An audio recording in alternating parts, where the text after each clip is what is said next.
नमस्कार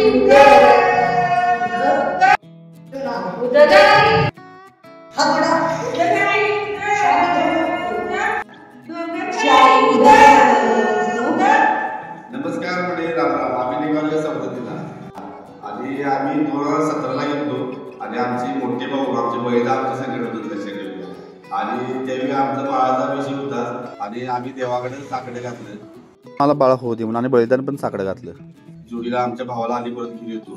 तर बळीदा आमची मोठी चुलत भाऊ बळीदा यांच्या अल्पशा आजाराने निधन झाले. तर आमचा बळीदाची उणीव आम्हाला कायमस्वरूपी भासणार आणि इथनं पुढे भासणार लक्षात ठेवूया. आणि आमच्या बळीदाची आठवण आणि आम्ही याला माझा देव आम्ही घरी आलोय. नवस्फूर्तीसाठी आम्ही आता सवदतीला निघालोय आणि आमच्या वहिनीशी घेऊन आमच्या बळीदाच्या मिसेस म्हणजे आमच्या वहिनी त्याचे घेऊन निघालोय आणि सहकुटुंब सहपरिवार उदगाई निघालो सवदतीला सहकुटुंब सहपरिवार. 17ला आम्ही साकडे घातलेलं बळीदाकडे. बळीदाव काळाने घाला घातला. आम्ही वैदिसने घेतलं आणि देवाला जाऊया म्हणालो. नारळ फुडवूनच कार्यक्रम केला हो आमच्या नानांच्याकडनं. त्या घरात यलामादेवी नव्हती. जो आमची नवस्फूर्ती झाल्या हो आम्ही यलामादेवीला बसवायचंच म्हणालो. घरात गेल्यानंतर परडी बिरडी असतात. 5 सुवासिनींनी जेव्हा वाढायचा. गावातली गाडी एक जातेली बघून आम्ही त्या गाडीच्या पाठीमध्ये गाडी लावली. पाठी आमच्या रव्याना आणि सातुदाची फॅमिली होती. आम्हाला पूर्ण सहकार्य केलं बघा. आमचं माणसाला उपयोगी पडतात कारण ह्यासाठीच बघा. स्टॉप आमचा कोका फॉल्सला, दुसरा आता मनोळला कापूर दिल्याशिवाय पुढे जायचंच नसतो. ते नैवेद्य आपण कापूर आम्ही दिला. सौदूच्या पाठीमागे 30 किलोमीटर अंतर असेल अंदाजे. पहिला स्टॉप थांबा लागते बघा. शिवाय डोंगरा जाऊन चालतच नाही. बरेच पार्किंग होतं, ट्रॅव्हल्स होत्या, एसटी होत्या, माणसं पण त्या पद्धतीने होती सगळी. आमच्या नवस्फूर्तीची पोरं जाते 3 वर्षाची. गाडीत माणसं 5 असली तर ह्या 2 पोरांसाठी माणसं सेपरेट लागायची. काम 3 माणसांनीच करायचं. तर का मित्रांनो, सौद्याला गेला काळजी घ्या. पोरं महत्वाची असतात. चुकली तर अडचण पडणार की जास्त. तुम्ही पण जर गेला तर पोरांच्याकडे लक्ष 100%. बारकी पोरं इकडे तिकडे जातील कधी सांगता येत नाही. नैवेद्य द्यायला होता, नारळ ते पण द्यायला होता. अगर बारकी पोरं आमच्या अगोदरच नारळ उचलला की बारक्या पोरांची. सरिता पण त्या पोरासनी बोलली जरा, मी पण जरा बोल. नारळ आणि पाठीमध्ये दिला आणि परत सोडल्यावर घ्या की बाबाने म्हणालो. त्याचनंतर आपण काय बोलणार. हे लोक उदरनिर्वाहासाठीच करायला तो काय चाललाय ते पोटासाठी चालले बघा. तर मित्रांनो, पोट पण चालवा आणि नाती पण जपा. माझं वैयक्तिक मत आहे बघा. नाते म्हणजे काय माहिती आहे का, आई बाबासून नुसता टिकले तर त्या जगात आई बाबाशिवाय दुसरं काहीच नाही. आगू द्यात, बोलू द्यात, काय पण करू द्यात, त्याने सगळं फ्री असते. आमच्या वडिलांचं वय आता 75-76 आहे आणि आमच्या आईचं 67-68. 20 वर्ष आणि 30 वर्ष कोण माणसं नसणार आहे तो. आपण पण वयान होणार. त्यामुळे माणसं आहेत तर आनंद घ्या. माणसं नसली तर कोणच नसते आपल्या जवळ राहा. आपले पोरं असतात खरं ती लांबच असतात. आपण जसं करणार तसेच पोरं करणार. यलामादेवीची माहिती घ्या. जे श्री रेणुका देवी दर्शन. कर्नाटकातील सौदतील 3 किलोमीटर अंतरावर सिंधाचल डोंगर रागातील एका टेकडी एक प्राचीन मंदिर सौददेव. टेकड्यापासून मलप्रभा नदी वाहते. येथे रेणुका देवीचे पतिताची देवी पूजा केली जाते. धारवाड पासून 40 किलोमीटर आणि बेळगाव पासून 90 किलोमीटर. परितून अंदाजे 120 किलोमीटर. त्या अंतरावी अंदाजे ठिकाण आहे. पूर्वी या ठिकाणी केवड्याची बन असल्याचे सांगायचे. सौदतील रेणुका मंदिर हे 16व्या शतकात रायबागच्या गोमाप्पा नाईक यांनी बांधले. 75 पासून कर्नाटक सरकारच्या नियंत्रणाखाली आहे. सोडा महिन्यात मुख्य यात्रा देवीची असते. वर्षभरातील विविध सण, नवरात्री असू दे, पौर्णिमा असू दे, या दिवशी देखील कर्नाटक, आंध्र प्रदेश, महाराष्ट्र, गोवा या ठिकाणी लोक भावी नवसाला पावते अशी भाविकांची मनोमन इच्छा असते.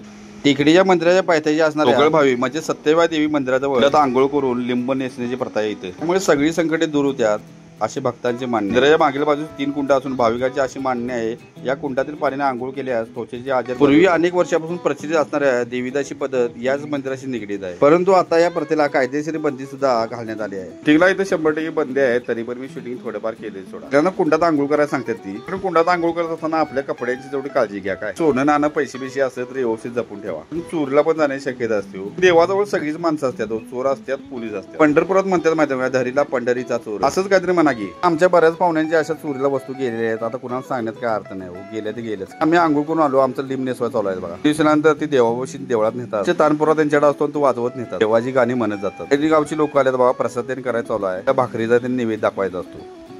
आंघोळ करायला तर त्याला तेलकट पाणी आहे. जास्त पाणी घालून मला तेवढंच गावा. तिला शावर आहे. शावर मध्ये आंघोळ केली तर निवांत काम आहे बघा. पाला असतो तो सुतळीने बांधलेला असतो आणि तो कमरेला बांधतात. थोडे लिंब आपल्या तोंडात देतात आणि देवळाची एक फेरी मारून नंतर देवाचे दर्शन घेऊन आपण लिंब त्यांचं ती पाठीमध्ये देवळाच्या पाठीमध्ये सोडतात. तिन्हीच बांधायचा असतो आणि तिन्हीच देवळाच्या पाठीमध्ये सोडायचा असतो. आणि मित्रांनो, लिंब नेसल्याशिवाय वरती जाय परवानगी नाही लक्षात ठेवा. मानसी 50 रुपये आहे आणि तळ्यापाशी जर गेला तर मानसी 20 रुपये. तर तळ्याचा पत्ता आम्हाला काय माहित नव्हता. दोघं भावीलाच आम्ही डायरेक्ट आलो.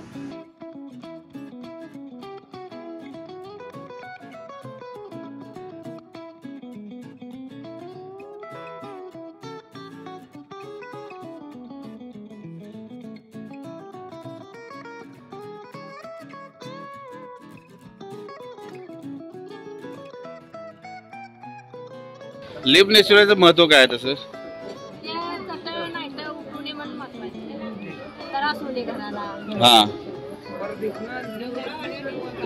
हा रुमाला बांधून आणि बन्याला घालून लिंब नेसून त्याबरोबर आम्ही मंदिराच्या पाठीमागे आलोय बघा. ते लिंबाचा कार्यक्रम संपला बघा. लिंब काढून ठेवतात आणि पुढच्या प्रवासासाठी मोकळा. ते लिंब काढून ठेवल्यानंतर देवीचं दर्शन घ्यायचं जो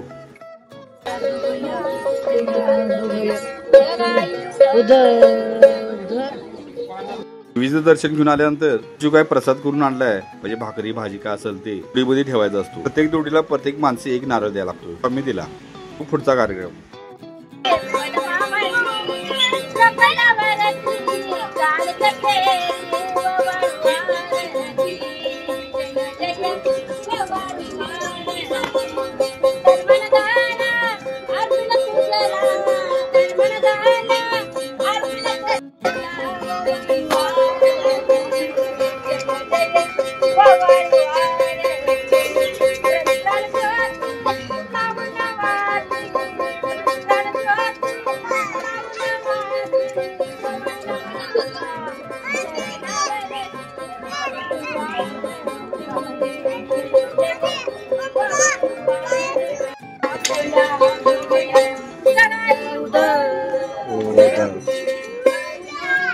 पण देवी देवासनी मानत नव्हतो जास्त. देवांच्यामुळे मला प्रचिती आली हो.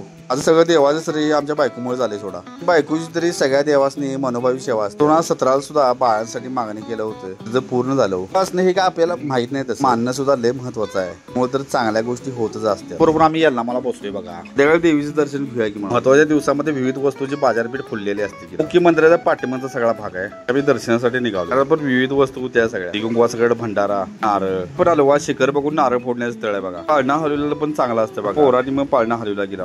पोराने आमच्या पाळणा हलवला आणि मी नंतर नारळ वाढवला आणि सरळ देवा. त्याच्या पायऱ्या जरा जास्त असल्यामुळे पाय दुखते. त्याला एक उपाय आहे, संध्याकाळ त्या लावून झोपायचं. दुसरं काय करू शकत नाही का.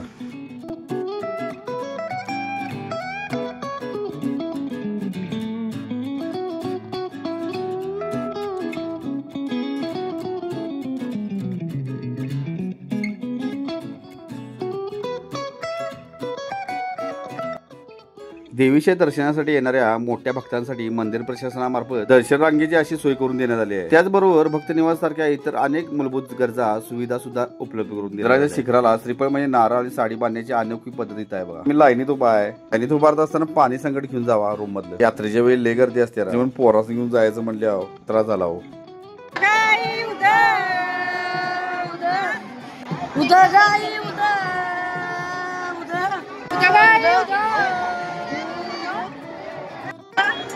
उदगाई उद उद उदगाई उद उद. महत्वाचं म्हणजे देवीच्या दर्शनासाठी पाकिट आणि सोनं नाणं काय घालून जाऊ नकोसा. तर धोका आपल्याला आला म्हणून समजायचा. बरोबर संध्याकाळी 7 वाजता लाईनीत उभारलेलो. बरोबर 9:30 वाजता नंबर आला बघा माझा. जे 2.5 तास एका रांगेत पोरांस घेऊन उभारलो गिराव. 1 तासानंतर देवाच्या जवळ आलो एकदम. मी पण रांगा होत्या. 200 आणि 500 रुपये तिकीट होतं. आमचं पोरग देवीच्या पाया पडायला बघा. पण लोटांगण घालून बरोबर देवीच्या गाभाऱ्यातनं आम्ही बाहेर आलो आणि फोटो काढले.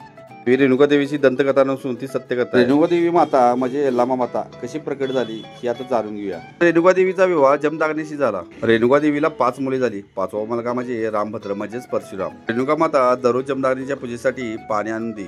एक वेळ नदीवर गेले असता चित्ररत्न नावाचा गंधर्व आपल्या पत्नीबरोबर जलक्रीडा करत होता. रेणुका मातेच्या मनी पाप आले आणि ती पाणी न घेता आश्रमात आली. हे सांगितल्यावर जमदाग्नीना क्रोध अनावर झाला. म्हणाले आता तोंड काळे कर नाही तर मी तुला भस्म करून टाकेन. या सरशी रेणुका अंग काळी टिकर पडली. आश्रमातून बाहेर पडली. सगळं तिचं सौंदर्यच गेलं. तिला एकनाथ आणि जोगीनाथांची गाठ पडली. प्रश्न केला माझे रूप कसं पहिल्यासारखं येईल आणि माझे शरीर पहिल्या पूर्वत कसं होईल. पतीचरणी सेवा पूर्वत कशी मी करावी मला उपाय सांगा. एकनाथ आणि जोगीनाथांनी तिला सांगितले तू दररोज या सरोवरामध्ये स्नान करून शिवलिंगाची पूजा कर. 5 घराची भिक्षा मागून म्हणजे जोगवा. ती भिक्षा आम्हाला दे आणि अर्धी तू शिजवून खा. पाप कमी झाले तर तुझे शरीर पूर्वत होईल. बरोबर एक मातंगी पण होती. पण नित्य पूजा करायची. थोड्या कालावधी केल्यानंतर तिचे अंग पूर्वत झाले. ना आश्रमात आली. तिला पाहता जगदंबेना आणि परत राग अनावर झाला. 4 मुलांना मातेचा वध करण्यासाठी सांगितले. त्या मुलांनी नकार दिला की त्यांना मृत्यू म्हणून शाप दिला.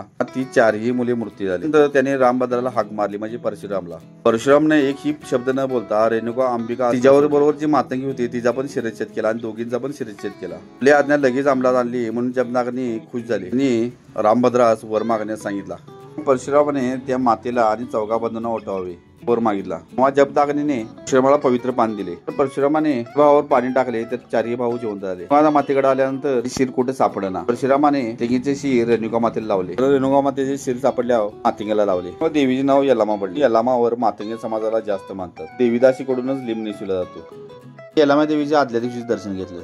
पहाटे 5 वाजल्यापासून नैवेद्य चालू होता. नैवेद्य जेवण संपल्यानंतर आम्ही देवी आणण्यासाठी गेलो. दुकानात गेल्यानंतर सगळ्या फाण्याजोग्याच होत्या. घ्यायची काय छोटी मूर्ती घ्यायची त्यातच विषय आमचा चालला. बरोबर आनंदा कोतेकर यांचा पण मूर्ती घ्यायची. मी दोघांनी पण एकसारख्या मूर्ती घेतल्या. 100 रुपये जोडी मूर्ती बसली बघा. रूम मधले सगळी लोक आमच्यावर आली. पण तिने मूर्ती वट्यात घातली. पण आम्ही पीस नेला होता शेवच तिने मूर्ती ठेवल्या. डारांनी हळद कुंकू टाकलं. ती मूर्ती पदरात दिली बघा. तीवर परडी पण घ्या लागत्या. परडी बरोबर 100 रुपयाला दिली बघा. ती स्वीकारताना चैतन्यमय आणि मंगलमय वातावरणातच आम्ही मूर्त्या घेतल्या म्हणायच्या. मन एकदम प्रसन्न झालं बघा. देवी घरात येणार म्हणल्यावर आनंदच होता. बरेच वर्ष आमच्या घरात यल्लामा देवी आणायचा असा विषय फक्त चालू होता. तो प्रत्यक्षात आला सगळ्या लोकांच्या साक्षीने. मग आमच्या फॅमिलीचा आनंद अनावर झाला हो.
थांबा थांबा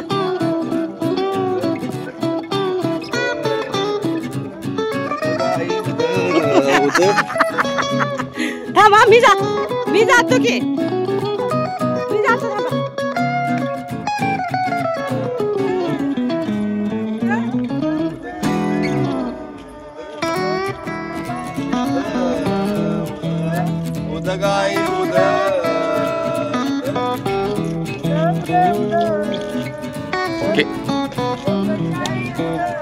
आम्ही पाठीमध्ये फक्त घ्या. आम्ही पाठीमध्ये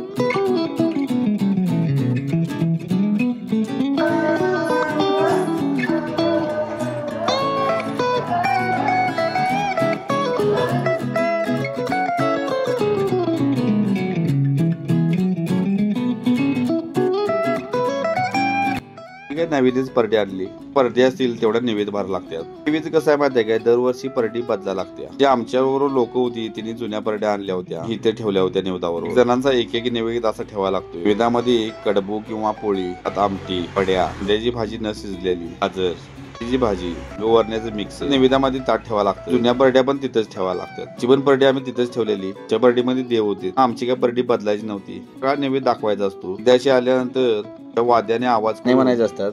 तर प्रत्येक परडीचा एक नारळ घेऊन वाढवला जातो. जुनी परडी तेथेच ठेवून नवीन परडी दिली जाते. नवीन परडी आपण घराकडे आपल्या देवाजवळ अशी पद्धत यल्लामा देवीवर आहे.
जुनी बर्डी आणि निवेद एकत्र बांधायचा, घरी आणायचं म्हणलं आमच्या बायकून सुवासिनींना जेवा वाढायचं ठरवलं. त्यातले सुवासिनी बायकासनी बसवलं, आमच्या बायकून जेवा वाढलं आणि त्यांचे पाय धुतले, टेकून नमस्कार केला तेल लावून गजरे दिले, सुवासिनींना जेवा वाढले आणि पीस नारळ दिला. असण्याचा मान सगळ्यात मोठा करायला आणि करून घ्यायला सुद्धा भाग्यच लागते. आमच्या सगळ्या मनातली इच्छा इथेच पूर्ण झाल्या. आमच्या बायकून ठरवलं सगळ्या गोष्टी तशाच घडल्या. देवासाठी तुम्ही कुठलेही कार्य करायला गेला तर चांगल्या पद्धतीनेच घडत असते.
हा याला माझा कार्यक्रम अगदी मस्त झाला. हे सगळं मनासारखं घडलं. खरोखर देवाला जाताना आपल्या फॅमिलीला घेऊन जावं, कारण फॅमिलीची मजा आहे ती कशातच नाही. फॅमिली म्हणजे नवरा बायको आणि पोरं. फॅमिली म्हणजे आपल्या आई बाबा, पोरं, त्या घरातले सगळे भाऊ असू किंवा आपल्या मानलेल्या बहिणी सुद्धा. पण आमच्या पोरी आमच्या संकट होत्या बघा. आमच्या बहिणी कितीने पोरीने आम्हाला बहिणी कितीने मदत केली, म्हणून ह्यासनी बहिणच. कारण नातं रक्ताच लागते असं काय नसते. रक्ताची नाती सुद्धा आयुष्यभर टिकत असतात, आपण तयार करत असतात. मित्रांनो, नाती जपण्याचा प्रयत्न, नाती तोडण्याचा नाही, कारण एकदा तुटलेली नाती परत कधीच येत नाही. मित्रांनो, नाती तोडायच्या अगोदर विचार करून, काठी तुटली तर जोडता येत. नाती तोडायच्या अगोदर ह्यो आनंद बघा, नाती जपायचा आनंद आहे बघा.